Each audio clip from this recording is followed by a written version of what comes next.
Welcome to the Helping Writers Become Authors podcast. I'm KM Weiland, and I am here to take you deep with story theory, writing techniques, and the incredible wisdom of story.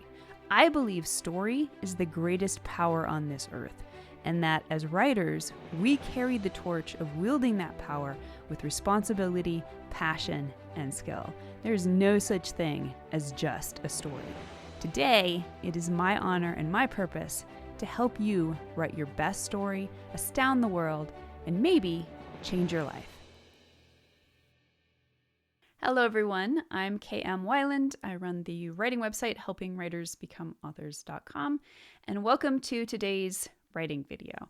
And today we're going to be talking about a topic that is something that all writers generally at some point or another have questions about, and that is POV. POV stands for point of view, and it is the perspective through which you tell your story's narrative.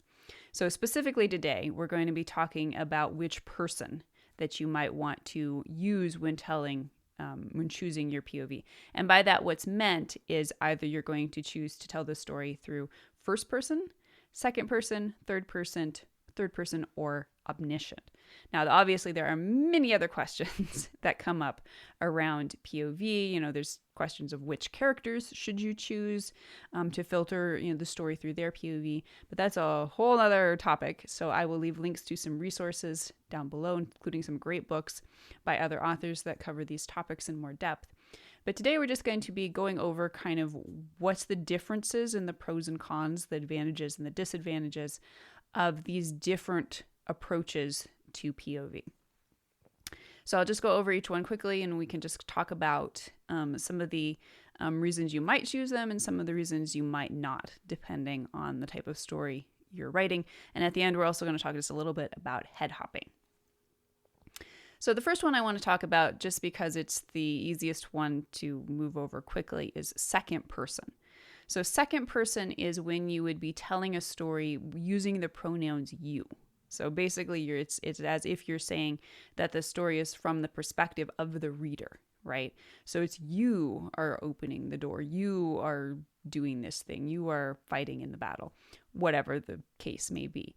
Now, obviously, this is quite unusual. You see this very rarely within books, and it's almost always gimmicky. There's a couple novels that are relatively well known for having used it.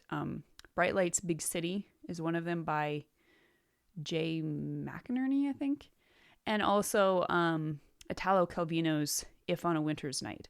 So if you're interested, and it is just kind of interesting, it's an interesting approach. It's kind of like the choose your own adventure stories that you may have written as a kid. It's highly stylistic and therefore can be quite gimmicky, and therefore is used very rarely and really isn't recommended for most fiction at all, particularly mainstream fiction. But it's just good to be aware of it because it is in there. So that leaves what are really the two main and most popular POVs that you can use, at least at this time. This is the two that are seen most often and used most often. And that is first person, in which you'd be using the pronouns I. So you're telling the story from the protagonist's point of view or the character's point of view, and saying things like, I went through the door, I, bought groceries, something like that. Versus third person, in which you're using pronouns like he or she or they to tell what's going on. So he knocked on the door, she opened the door, things like that. You'd be telling it through that perspective. Now, first person and third person, for all intents and purposes, are actually quite similar to execute, and in the advantages or disadvantages that you might gain from them. The way you write the story in a deep third person POV is very similar to how you'd write it in a first person POV, the only difference being the pronouns.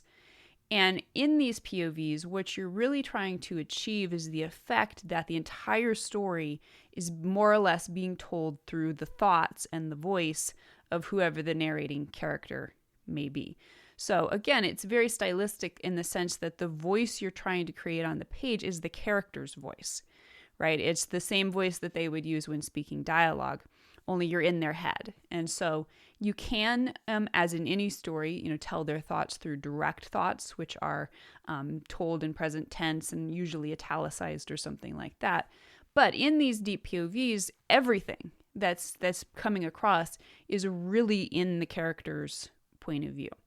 Now, first person is always deep. It's always right there inside the character's head, inside their mind. Every word is intended to be seen as the character's point of view. And because of this, it does make it the most intimate of all of the POVs because it puts the reader right there in the character's head. And sometimes that's exactly what you want. That level of intimacy between reader and character is rarely a bad thing, right? You want them to identify with the character and, understand what they're thinking and so forth and so on. This particular approach is very popular right now in romance. Alternating first persons between the two love interests is what you'll see in most romance stories these days. So just because you're writing in first person doesn't mean the whole story has to be told from the same POV. You just have to make it very clear when you switch, which is usually done chapter by chapter, and there's a heading at the beginning of the chapter indicating which character's POV you're in. Now, the more technical side of this, or the more advanced side of the technique, is that ideally you want readers to be able to tell which POV they're in just because the voices are distinct. And that can get tricky because ultimately it's all your voice, right? But the more personalized each of the voices are in a first-person narrative like that to the different characters, then the more characterized those people become. They come off the page, as dimensional and separate people rather than, as just kind of facets of the same person with the same voice and the same personality and so forth and so on. Now, some of the downsides of first person are basically too much intimacy. There are stories and characters where maybe you don't want characters to be that, or you don't want readers to be that close to a character. And this could be for a number of reasons. It could be, sometimes, not always, but because the character is kind of unsavory and people don't want to be in their head, to that degree.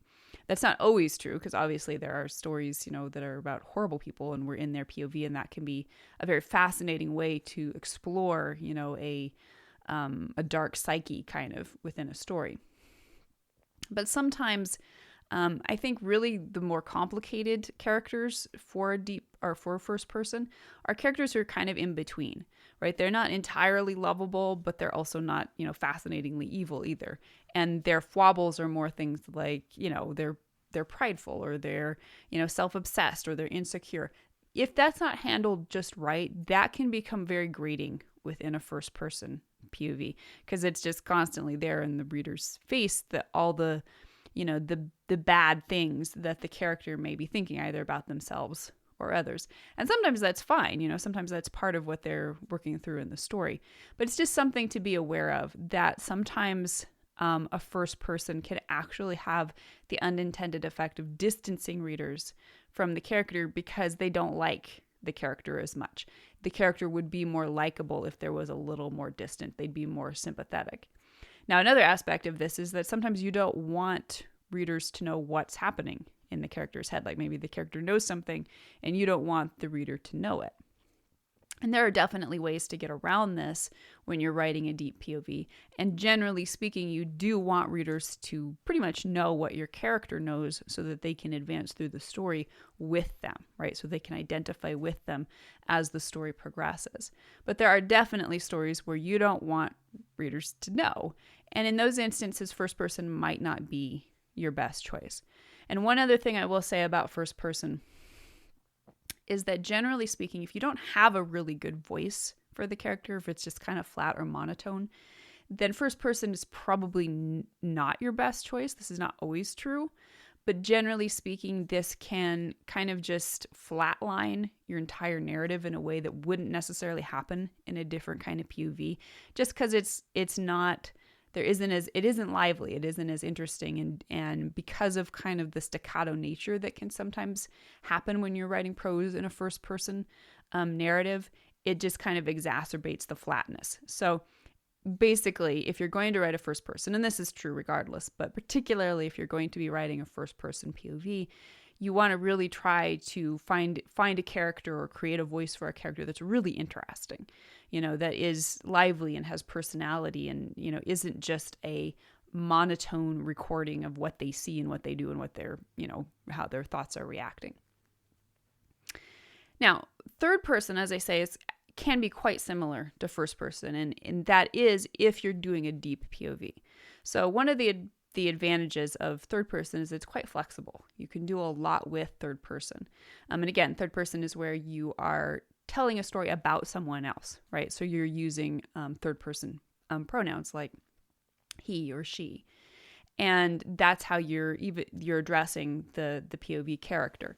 Now, in a deep POV, if you're going deep with a third person POV, then you're essentially still deep in their head and just reporting, what they're experiencing and what they're thinking and feeling in pretty much the same way as with a first person narrative. Again, you can do direct thoughts that are italicized, but you don't have to, because the whole narrative is still in their voice. It's still, coming through the character, basically. You've just chosen to take that one little step back and use third person pronouns instead of first person pronouns. However, there's a whole range, a whole gamut of depth and shallowness that you can play with within third person POV. So you may choose to go really deep and be completely inside a character's head, or you may choose to draw back to varying degrees and not be so deep in their head. So you'd still be using the third person pronouns and reporting what they're doing, but you're not so deep in their head. And you can still tell what they're thinking. You share that with readers, but it becomes more that you are reporting their thoughts rather than that you're recording them through their voice. So there's varying ranges of depth that you can go with that. And in most stories, you'll zoom in a little bit here and zoom out a little bit there. You want consistency, but you can think of it kind of in a similar way to what you would see in a movie where, sometimes there's close-ups and then sometimes it's a wide shot. But what's important is that the voice remains consistent, that readers always have a sense of who's talking to them, even if they're not, consciously thinking about what that may be. They have a sense of, they know, and it's never like a surprise of just like feeling jarred because like, where'd that come from? That doesn't feel like it fits with the narrative voice that's been used up until this point. And again, with third person, you can totally do multiple POVs. You can, go deep within the perspective of any number of characters and show what they're seeing in different scenes. One thing to think about with POVs of any type, if you're going to do multiple POVs, is to really consider why you're putting it in there, right? Because POVs create your narrative. Basically, they frame every piece of your narrative. So usually putting in, just random POVs or, a POV from a character who's going to have a POV scene just once, just so you can show something that's happening that the protagonist isn't on stage for. It can be effective, and it can definitely help you, show information that the reader wouldn't be able to access through the protagonist's point of view. But you have to be careful with this because it can easily scatter your narrative. Generally speaking, the fewer POVs you can get away with, the better, right? One POV is really, in my opinion, very underestimated. These days, we tend to, want huge, sprawling POV stories, but a single POV story done well, they're great. Again, in romance, you're generally going to have 2. And in other types of story, it's fine to have dozens.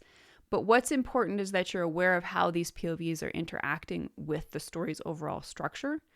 We talked a few months ago in the video about multiple timelines and plot lines about how it can be really effective to bring minor characters in at the structural moments as kind of a subplot and just sewing them in at regular intervals so they don't just show up once and it's just sort of like, well, that was random, right? It feels like it was on purpose and that there's a thematic reason and a structural reason for why these POVs are in here rather than them just being convenient for the author.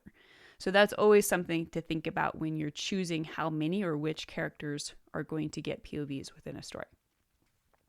So with third person, you can, zoom all the way out. And when you get all the way out, that is generally what's called omniscient POV. So omniscient POV is where you're not really in any one specific character's head. as the name suggests, the story is being told from an all-knowing point of view. That point of view generally being the author, although it can on occasion be a specific narrator within the story who knows everything that's happening and they're just kind of reporting it back. And the advantage of omniscient, obviously, is that you can, go anywhere, tell anything. It isn't as confined. It doesn't have to play by as many rules in a certain sense as the more limited POVs of, first person and deep third. The disadvantage is that it isn't as intimate. It's by nature more distant, right? And so even though you can dip into a character's head here, or report on what they may be thinking there, you aren't there. You aren't in their head. You aren't just following, a character through the entire story and experiencing it from the inside out, right? So the deep POVs, first person and deep third, it's an inside out experience of the story. Omniscient is an outside in, right? You're looking at the story from an outside perspective and sometimes delving in to their heads or their thoughts. And usually it's more of when you are delving into their thoughts, it's more that you're reporting what they're thinking rather than, trying to create an experience where readers are equally experiencing it. And omniscient was very popular back in the day, right? So like Victorian novels, that kind of thing, were almost all told from an omniscient point of view. And it's kind of, as I say, grown more out of favor to where mainstream fiction is more in a deep POV these days. But it's still used. And it can be very effective, at creating kind of more of a stylistic tone for a story, particularly if you are trying to give it a historical flavor. Omniscient can be very effective at doing that. The Aubrey Maturin series by Patrick O'Brien, he does this masterfully. Susanna Clark's Jonathan Strange and Mr. Norrell comes to mind also as a story that does this really well. And there are many, many others. But the major downfall of omniscient is that it can be done very poorly, as with any of the POVs. But when omniscient is done poorly, it's because it kind of lacks that focus, right? It feels like an author who doesn't have control of their narrative. Like they're just using omniscient because they just, want to tell everything versus it being a cohesive choice, right? Because a good omniscient story is still limited. It's still choosing to focus on very specific things for very specific reasons. It's not just jumping from this character to that character to that character because it's convenient to tell a bigger story. And I would dare say this is something I'm just thinking about right now, so I'd want to think about it more before really camping on it. But I feel like the random omniscient narratives that don't really work are doing that because they're more plot-based, right? They're just using the characters and jumping from character to character to character as a way to just tell what's happening. It's about what's out there and what the characters are seeing rather than the characters and what they're doing. Whereas a more controlled and contained omniscient narrative is one that is, still focused on the characters. It still it has a very good grasp of how to integrate character, plot, and theme, and is using its POV choices to accomplish that. So part and parcel of omniscient narratives that don't work and that are just kind of jumping around all over the place is a POV mistake or pitfall that you will often hear called head hopping. And head hopping can happen in any of the different POV types that we've talked about. And basically what it is that you're breaking the rules that you have set for your story and your POV use within your story. And you're jumping from the established POV into a different character's head. So this is most obvious if you are writing a deep third person or a first person, although that's less likely to be seen there. But if you're writing a deep third person, where you're in one character's head and that's the whole scene is being told, and then all of a sudden there's a thought or an observation from another character, right, who's maybe watching your protagonist. Maybe you're doing it because you want, an outside perspective on your protagonist. You want somebody to describe how they look or, offer a perspective on what they're doing or why they're doing it. And so you jump real quick over into this other person's head and give their thoughts and their perspective. And then you jump back to the original character. That's head hopping. And that can be very jarring and confusing for readers. And at the very least, it does not contribute to a cohesive narrative, right? So, the simplest way to do this is, to avoid this, is to just recognize that you can use other characters' POVs, but you need to do so in a structured way where you end one character's POV with a scene or a chapter break and then switch to the next character's. And generally, because this is indicated by scene breaks, it's something that if you're going to jump to a different character's POV, that character's POV needs to, constitute a scene, or at least a big chunk of the scene to be worth it. Jumping to another character's POV for a paragraph or something generally isn't a good idea. It can be kind of quirky and funny if that's the kind of story that you're writing. But otherwise, it's basically head hopping, just, sort of disguised. So the best way to deal, if you want to include multiple characters' POVs, is to, create a scene that's from one character's POV and then switch to the next character's POV and remain consistent with each character within their section, right?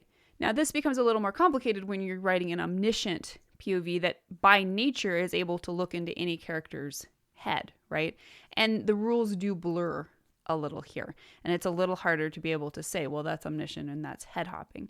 And, probably the basic bottom line is, does it work? Does it feel jarring? Does it feel like you're just jumping from character to character to character? Or does it feel seamless? And studying, how authors have done this in omniscient narratives and made it work can be very helpful in recognizing the difference between head hopping and omniscient. Now, this is not a hard and fast rule, but a general way to kind of test whether you are head hopping versus using an omniscient POV is, are you going deep into the characters' heads when you shift, right? Like, are you explicitly saying this character is thinking this, and then this character is thinking this, like using direct thoughts, where they are, where maybe the one character is thinking, I really want ice cream for breakfast. And then you go over and then Sally's thinking, I really want eggs for breakfast, where you are going deep, right? You're trying to switch into a deep POV for multiple characters. And again, you will see exceptions to this, but often that's going to be a pretty jarring approach to readers versus maintaining a distant POV. Again, thinking of it as if you are telling the story through a specific narrator's perspective. So it's still a unified, cohesive perspective, whether that perspective is, you sort of as a narrator and therefore a character within the story, or a specific narrator, like for instance, in Marcus Zuzak's The Book Thief, right? We have Death narrating the entire story. So obviously Zuzak is ultimately the narrator. He's the one writing this, but he uses Death as a character within the story who has an omniscient POV and can examine everything that's happening and give kind of a big picture view of what's going on within the story. So POV is arguably one of the most tricky techniques within narrative fiction. And there's a lot to kind of get your head around and learn. And I think the best way to learn it really is studying how it's done. Because it's one thing to read it, because, if you're not paying attention, a good POV is very seamless, right? You're not thinking about it. You're not thinking, oh, that's first person. I mean, I've read books where I had to go back and look, like, was that first person or omniscient or what was it? Because it was so seamless that I didn't think about it. And that's the effect you want to have on readers. But as you're trying to figure out how to write it, you need to go back and really study, like, what is the writer doing to create this cohesion and this seamless effect, whether they're writing first person or third or omniscient. And as always, paying attention, to how you respond and react to these various POVs so you can understand which effect you want to convey within your own story. All right, so that's just a few little thoughts on a very big topic. More resources down below. And I hope you enjoyed that. If you'd like to keep up with the rest of the content that I produce, including the weekly post and podcast that I put out, you can do that by signing up at my website at helpingwritersbecomeauthors.com/mailing list. And I hope you'll also come and hang out on Instagram at author KM Weiland, where I post quotes and reels and epiphanies and insights that I don't really post anywhere else. So I will see you again next time. And until then, happy writing. And that brings us to the end of this episode of Helping Writers Become Authors. I hope you'll stop by the site for a full transcript of this episode and to join in the conversation in the comments. Tune in for next week's episode, where we'll continue to explore all things writing and storytelling. If you'd like to support the podcast, it always means a ton when you take a moment to leave a quick rating or review on Apple Podcast, Amazon Music, or Spotify. To stay updated on all the latest content I create for you, the best way is to join my mailing list at helpingwritersbecomeauthors.com/mailing list. You'll also immediately gain access to lots of free resources, including my books, Crafting Unforgettable Characters and 5 Secrets of Story Structure. For real-time connection with me, more writing advice, and behind-the-scenes glimpses, follow me on Instagram at authorkmwyland. A heartfelt thank you to each one of you for your support and enthusiasm, and especially those of you who support my work on patreon.com/kmwyland. You help make my site, this podcast, and so many other resources available to writers everywhere. So until next week, keep writing, keep dreaming, and most importantly, keep being true to your stories. Thank you for being part of helping writers become authors.